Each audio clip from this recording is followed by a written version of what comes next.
Comentário do terceiro capítulo da segunda epístola de Paulo a Timóteo. O início deste capítulo está em conexão com seu final, porque o mal que é referido no início tem o seu único antídoto na afirmação que é feita no final do capítulo, a saber, somente poderão prevalecer com Deus nos últimos dias trabalhosos de iniquidade, aqueles que têm sido aperfeiçoados espiritualmente pelo ensino das Sagradas Escrituras. Somente aqueles que permanecerem na palavra de Cristo poderão ter suas vidas edificadas sobre a rocha. Timóteo não deveria causar estranheza o fato de haver na igreja pessoas ruins, porque na rede do Evangelho vem tanto peixes bons quanto ruins, como se vê em Mateus 22 versos 47 e 48. Jesus havia alertado os primeiros discípulos quanto ao fato de que se levantariam falsos profetas sedutores na igreja, e que o inimigo plantaria o seu joio nela, e nem por isso deveríamos ficar escandalizados, pensando mal da verdadeira igreja. Sempre há muita escória misturada ao ouro que não foi completamente refinado, e sempre há joio e palha misturados aos grãos de trigo, que estão sendo peneirados. Então, Timóteo deveria estar preparado e armado em seu pensamento quanto às coisas que deveria suportar com paciência e mansidão no seu trabalho de evangelista. Quando as pessoas passam a ter as características apontadas por Paulo no início deste terceiro capítulo, pode ser dito que se trata de uma época difícil, porque exigirá reforma na igreja. Sendo dias de reforma, serão dias trabalhosos que exigirão dos ministros muito poder em graça, e paciência para a realização do seu trabalho. Eles se espantarão com a facilidade com que as pessoas serão visitadas pelo poder de Deus na igreja, para logo depois saírem dando um mau testemunho, porque suas vidas não foram reformadas pela verdade. Se eles se opõem à sã doutrina, como poderão ser restaurados e renovados por Deus? Como poderão ser santificados pelo Espírito Santo, ainda que ouçam bons sermões que lhes ensine a verdade, caso não se disponham a se consagrarem ao Senhor? De que adiantará ouvirem sermões, se não estão dispostos a aplicar a verdade em suas vidas e lares? Então, a consequência inevitável será descrita por Paulo no início deste capítulo, onde se vê não apenas a desordem pessoal, mas inclusive a dos lares. É importante frisar que a expressão últimos dias usada por Paulo se refere à última dispensação que é a do Evangelho. São, portanto, os dias do Evangelho, e evidentemente à medida que o tempo passasse as condições difíceis se agravariam, porque Jesus disse que a iniquidade se multiplicaria no tempo do fim. Paulo deixou Timóteo bem inteirado do fato, de que até mesmo os dias do Evangelho seriam dias trabalhosos e perigosos. Que ele não ficasse na expectativa de que haveria uma época dourada na terra, onde a verdade prevaleceria completamente pela pregação do Evangelho, porque isto não ocorrerá a não ser quando da volta do Senhor com grande poder e glória. Não será, portanto, a igreja com trabalho de evangelização, que trará paz e segurança eterna ao mundo, mas o próprio Senhor, pela força do seu grande poder, quando da sua segunda vinda. Isto é muito importante de ser dito, porque assim nenhum ministro criará falsas expectativas de que chegará o dia em que pelo seu trabalho, terá paz perfeita na sua igreja, e paz perfeita no mundo, pelo trabalho de todos os demais ministros do Evangelho. Ao contrário, antes que Cristo volte, a tendência é de que as dificuldades se multipliquem, e os ministros devem estar bem conscientizados disto, pois não é por acaso que o conteúdo de textos como este desta epístola seja encontrado como um alerta em várias passagens das Escrituras. O propósito do Espírito Santo ao nos ter revelado estas coisas não é o de gerar pessimismo, mas um posicionamento firme para perseverar no trabalho sabendo contra que tipo de inimigo teremos que lutar. Não é um inimigo do qual poderemos nos livrar definitivamente, até que Cristo volte. É um inimigo contra o qual devemos nos prevenir, de maneira a não perdermos nossa paciência e mansidão, pelo fato de vermos que sempre se fará presente na igreja até que Cristo volte. A propósito, os próprios pastores devem olhar por si mesmos, como Paulo disse aos presbíteros de Éfeso em Atos 20 verso 28, isto é, eles devem cuidar e vigiar para não caírem da sua firmeza de fé, em face destes dias trabalhosos. Observe que Paulo não diz que viriam tempos difíceis, porque os ímpios do mundo tentariam acabar com a igreja de Cristo na terra, mas por causa de pessoas com aparência de piedade, que no entanto negam a sua eficácia, na prática da sua vida ímpia. Falsa religiosidade é o que está sendo enfocado nesta passagem. Pessoas que gostam de ouvir sermões, que oram, jejuam, frequentam os cultos de adoração pública regularmente, mas que no final de tudo vivem deliberadamente na prática do pecado. Elas não colocam por prática o que ouvem, e na verdade não podem entender o verdadeiro significado espiritual das coisas que ouvem, porque não têm verdadeiro temor do Senhor e da sua palavra. Elas não vivem para honrar a Deus, mas para buscar o que é do seu próprio interesse. Paulo estava dizendo a Timóteo e a todos os ministros fiéis do Evangelho, que sempre haverá tais pessoas na igreja, e que eles devem cuidar para que não sejam enganados e influenciados por elas. Elas devem ser instruídas com a mansidão da pomba, mas deve-se ter a prudência da serpente no relacionamento com elas, sabendo a quem estão servindo de fato, a si mesmas, aos seus próprios interesses egoístas, ao seu orgulho e avareza, pelo que são, presunçosas, caluniadoras, ingratas, profanas, sem afeto natural, incontinentes, cruéis, traidoras, obstinadas, sem amor aos que se santificam. Elas são irreconciliáveis, porque não podem ser apaziguadas com argumentos espirituais, pois são carnais. Caso não experimentem um verdadeiro arrependimento produzido pelo poder do Espírito em seus corações, não se pode ter comunhão com tais pessoas. Quando os dias são difíceis, os filhos são desobedientes aos pais porque não têm qualquer obediência a Deus. Eles não honram a Deus, e, por conseguinte, não sabem o que é o mandamento de honrar os pais. São traidores, porque não conhecem e não se importam com a causa da justiça e da verdade. São obstinados, porque estão sempre procurando fazer a sua própria vontade e não a vontade do Senhor.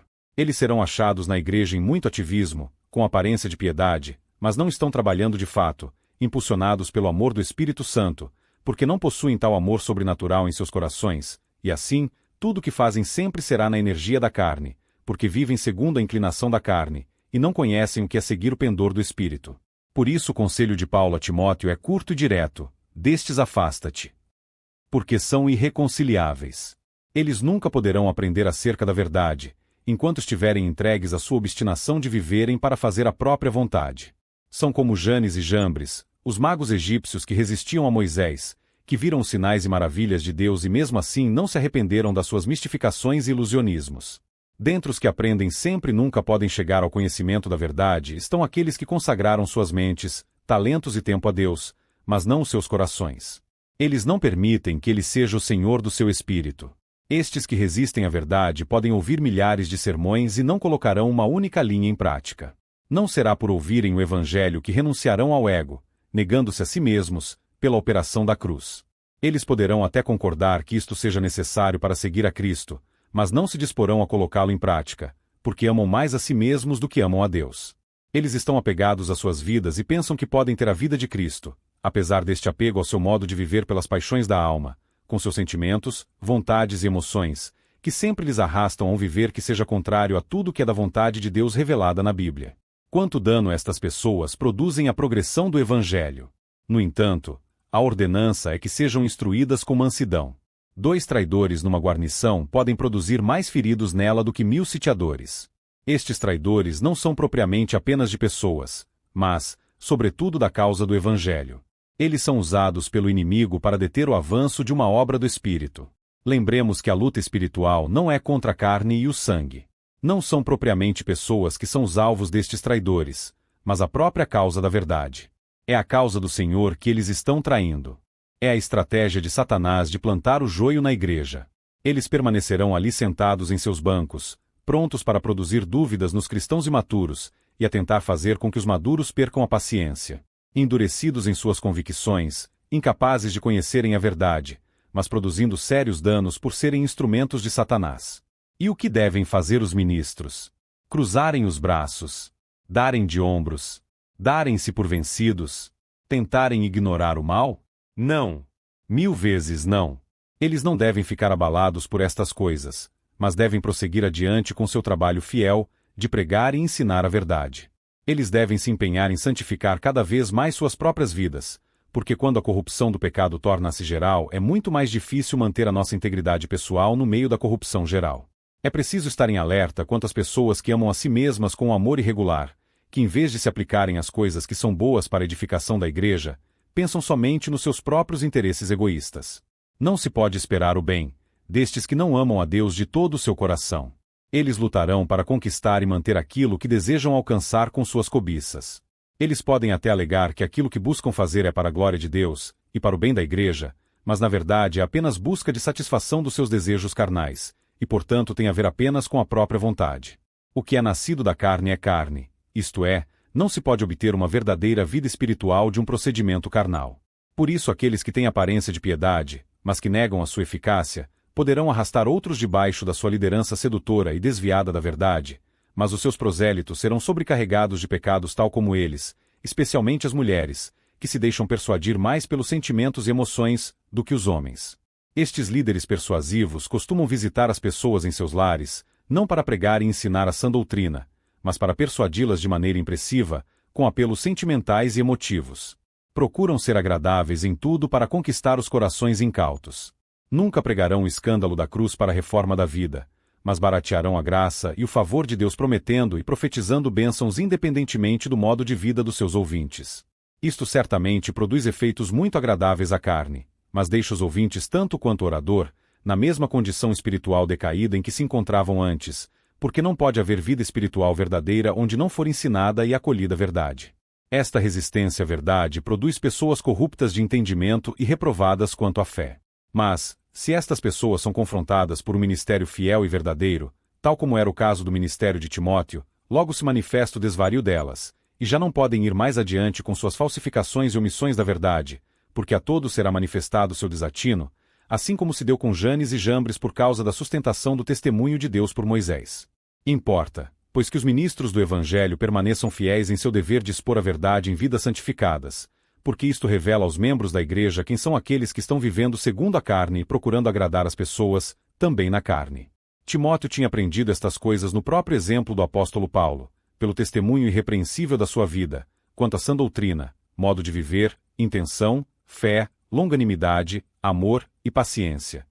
Sobretudo nas perseguições e aflições que Timóteo havia testemunhado em sua vida, especialmente aquelas que ele havia sofrido em Antioquia, Icônio e Listra, que era a região onde Timóteo residia, na qual fora ganho por Paulo para o Evangelho de Cristo. Timóteo havia testemunhado também, como o Senhor havia livrado Paulo de todas aquelas perseguições, e isto deveria servir para encorajá-lo a dar prosseguimento à obra de pregação do Evangelho, ainda que Paulo viesse a sofrer o martírio que estava prestes a padecer, porque assim como o Senhor havia livrado o apóstolo até aquele ponto, ele também livraria Timóteo até que tivesse cumprido totalmente o seu ministério, assim como fizera com Paulo. Passamos agora à leitura do 3º capítulo de 2 Timóteo. Verso 1. Sabe, porém, isto, nos últimos dias, sobrevirão tempos difíceis. Pois os homens serão egoístas, avarentos, jactanciosos, arrogantes, blasfemadores, desobedientes aos pais, ingratos, irreverentes. desafeiçoados, implacáveis, caluniadores, sem domínio de si, cruéis, inimigos do bem. traidores, atrevidos, infatuados, mais amigos dos prazeres que amigos de Deus. tendo forma de piedade, negando-lhe, entretanto, o poder. Foge também destes. Pois entre estes se encontram os que penetram sorrateiramente nas casas e conseguem cativar mulherinhas sobrecarregadas de pecados, conduzidas de várias paixões. que aprendem sempre e jamais podem chegar ao conhecimento da verdade. 8 do modo porque Janes e Jambres resistiram a Moisés, também estes resistem à verdade. São homens de todo corrompidos na mente, réprobos quanto à fé. 9 eles, todavia, não irão avante, porque a sua insensatez será a todos evidente, como também aconteceu com a daqueles. 10 Tu, porém, tens seguido, de perto, o meu ensino, procedimento, propósito, fé, longanimidade, amor, perseverança. 11 As minhas perseguições e os meus sofrimentos, quais me aconteceram em Antioquia, Icônio e Listra, que variadas perseguições tenho suportado. De todas, entretanto, me livrou o Senhor. 12 Todos quantos querem viver piedosamente em Cristo Jesus serão perseguidos. 13 Mas os homens perversos e impostores irão de mal a pior, enganando e sendo enganados. 14 Tu, porém, permanece naquilo que aprendeste e de que foste inteirado, sabendo de quem o aprendeste. 15 E que, desde a infância, sabes as sagradas letras, que podem tornar-te sábio para a salvação pela fé em Cristo Jesus. 16 Toda a Escritura é inspirada por Deus e útil para o ensino, para a repreensão, para a correção, para a educação na justiça. 17 A fim de que o homem de Deus seja perfeito e perfeitamente habilitado para toda boa obra.